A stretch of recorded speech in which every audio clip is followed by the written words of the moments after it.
What are the natural ways to enhance our immune system? Number one. Get regular exercise. Yeah, exercise. Okay. Akala nung iba, when we say regular, everyday. Hindi naman. Ako po, tinuturo ko, lalo may sakit na, hindi naman talaga kaya, baka lalo mapagod, hingalin, tama? So at least, 3 times a week. Okay? 3 times a week, 10 to 15 minutes of exercise. Kaya o hindi? Kaya. Kasi magbuboost po yon ng circulation ng ating dugo. Kailangan kasi unti-unti yan, hindi yan biglaan. Kung hindi mo kayang magtakbo, brisk walking will do. Kung hindi kayang maglakad, kasi medyo mahina pa, madaling maghingal, stretching will do. Tama ba? So all of those are exercise. Kasama po dyan yung inhale, exhale. Tama ba? Yes. Okay, next. Number 2. Maraming tatamaan. Maintain a healthy weight. May tamang timbang po kada edad. At yan, siguro, bigyan mo, Vic, assignment ko sa'yo. I-post natin yung healthy weight ninyo, body mass index. Ipo-post namin sa Facebook para makita nyo. Kunwari, ang edad mo ay ganito, ang height mo ay ganito, ito dapat yung timbang mo. So, magiging ano natin yun, challenge. 55 na ako. Ang height ko, 5'7". Dapat pala, ito lang yung timbang ko. Magtitimbang ka. Naku, overweight ako. So, pag nakita mong overweight ka, Dok, ibig sabihin magda-diet ako sa food. No. Magpapapawis ka. Yun. Tama ba? Kasi pag kinontrol natin yun, naniniwala naman ako pag may edad na, hindi na matatakaw to. Meron pa ba rito may edad na matakaw? May halata naman. Healthy lang, healthy. Number 3, manage stress. Yun. Naku, dito marami Manage sumasabla. stress. Paano Kung ano ang dahilan ng pagka-stress mo, tanggalin mo sa buhay mo. Stress ka sa asawa mo, anong gagawin? Ano daw? Tanggalin. Mga saraulo mo. Ang gagawin nyo, talk with that person na ako gusto kong gumaling. Huwag mo na tayo mag-stressan. Suportahan mo ako para gumaling. Love. Tama ba? Yeah. Alam nyo, naniniwala ako lahat ng bagay na kukuha sa maayos na usapan. Mabubuti, no? Maayos na usapan. At tandaan nyo, kapag stress ka, kahit anong inumin mo, kahit gumastos kayo ng milyon, di kayo gagaling. It all starts here. Yun. It all starts here. So, yung mga stress dito, bye-bye.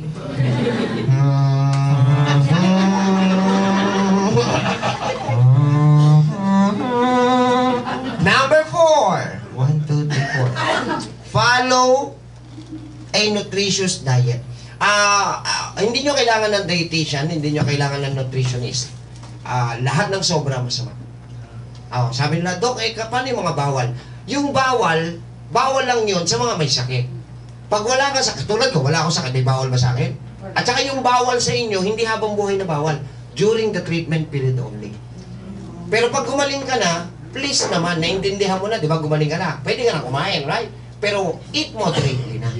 Yan naman talaga problema natin eh. Maniwala kayo. Kami, wala kami sakit. We enjoy life. We can eat whatever we want. Pero in moderation. Halimbawa, may nag-ahin sa amin ng lechon. Kumakain ako 5 subo at saka 2 pirasong balat. Ikaw gusto mo 1 kilo sa'yo. Totoo, hindi? May nag-ahin sa akin ng sugpo. Kumakain ako 2 piraso. Ikaw gusto mo lahat ng babalatan sa'yo. Tuloy mo sigurin. Nagigets nyo, naintindihan nyo?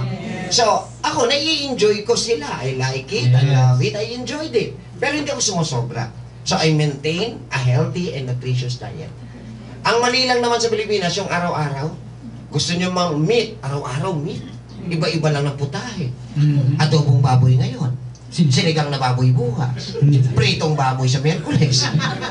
Nakuha nyo? So, is that a balanced diet? No!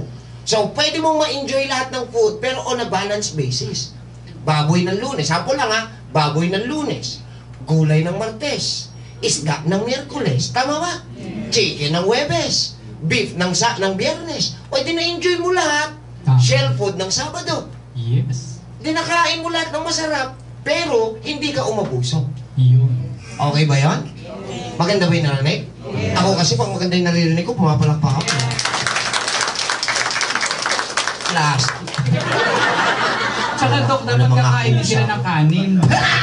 Oo, ulam lang yung binanggit ko. Kasi kung nakababoy, baboy, Oo. dagdagan mo ng kanin. Kaning baboy. Oh, yan.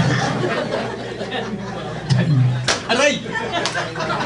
Dok, may palatastas ako. Sige. Ang Synergia po ay magkakaroon ng aming amazing AG. Yan. Ito po ay universal and natural disinfectant. Okay? Yan. Yan po ay silver colloidal. Yes, it destroy over 650 types of bacteria, Yes. virus, and fungi within 6 minutes lang. So kung kayo ay may bacterial infection sa mouth, katulad nung kanina, spray ka lang ng 5 spray nun, 6 minutes po patay na yung bacterial infection. Kung ikaw ay may sore throat, spray ka lang ng 5.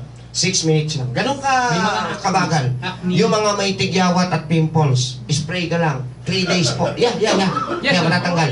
Yung akin, tinanong ko lang yung akin, yung butas-butas, hindi na raw eh. Oh, yan dark spots. Ako, pwede ko yan. Perfect. Number 5, stay socially connected.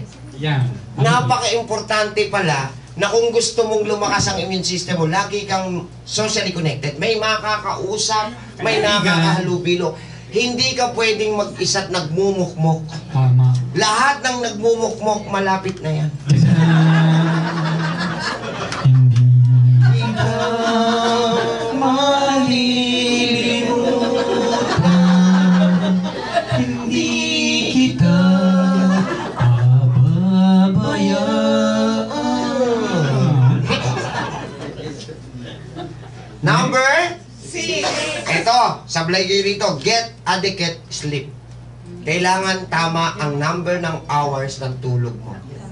Okay? At actually, yung mga tinuturo ko, self-explanatory, tama? Yes. Kailangan lang pagsamasamahin nyo. Oh. And last but not the least, eto na. Okay. Pag nagawa mo to, lalakas yung immune system mo, pwede ka nang gumaling. Ano yan? Ano ba to? Avoid environmental toxins. Alam nyo na yan. Hindi, kaya yan. Ano yan? Example, yung pagkain nyo ng mga may preservatives. Mahilig sa pagkain sa mga fast food. Totoo yun, ha? Environmental toxins yun. Correct? Street food. Oh, yun yung mga yun. Soft drinks. So, alam nyo naman yan eh. So, yung binanggit ko na yun, if you can do that, slowly babasahin mo araw-araw. Basahin mo araw-araw. In 21 days na araw-araw mo binabasa at sinasabi, magiging habit mo na yan. Uy, hanggang sa unti-unti lumalakas na. Ang gagawin na lang ni Doktor, Atoy, susuplayan ka ng nutrition. Pag nasuplayan kita ng nutrition, makaka-recover na yung immune system mo, pwede kang gumaling. Okay ba yan? Yeah! So mga kaibigan, dyan nagtatapos